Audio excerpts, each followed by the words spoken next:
Heureux les artisans de paix, ils seront appelés fils de Dieu. Que se passe-t-il sur terre? Que se passe-t-il sur terre? À quoi assistons-nous impuissants dans le monde, chers parents? Que se passe-t-il dans le monde? Que se passe-t-il dans le monde? Dans les rues, dans les maisons, lorsque l'on surprend deux personnes en train de se battre, spontanément, on s'efforce de les séparer. On ne cherche pas à savoir qui a tort ou qui a raison. Pire encore, lorsqu'on s'aperçoit que c'est un plus fort qui est aux prises avec un plus faible. C'est avec empressement qu'on essaie d'arrêter le duel. C'est ce que j'ai souvent vu et je crois que c'est cela que la raison suggère. Mais à voir ce à quoi notre humanité assiste depuis des mois, il y a lieu de s'interroger.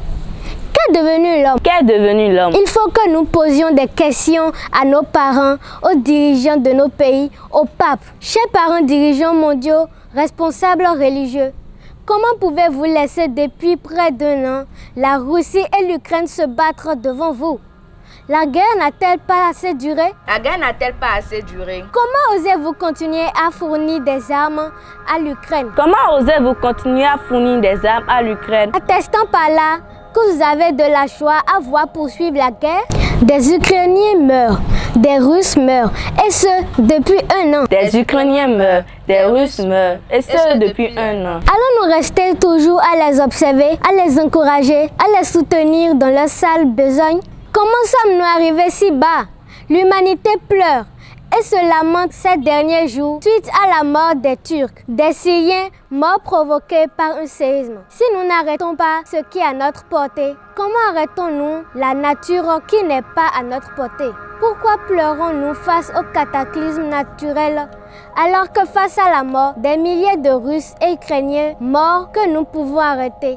Nous ne faisons rien. La vie des uns vaudrait-elle plus que celle des autres? Que fabriquez-vous, cher papa, dirigeant du monde?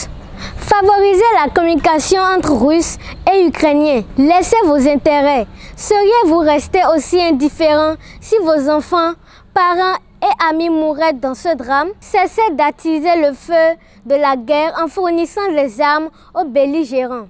Nous vous demandons pardon. Pardon. Pardon. Pardon. Pardon. Pardon. Aidez la Russie et l'Ukraine à négocier en faveur de la paix. Aidez la Russie et l'Ukraine à négocier en faveur de la paix. Si la nature nous rend impuissants face à certaines morts, nous pouvons éviter d'autres pour peu que nous soyons toujours des hommes doués de raison. Merci à vous.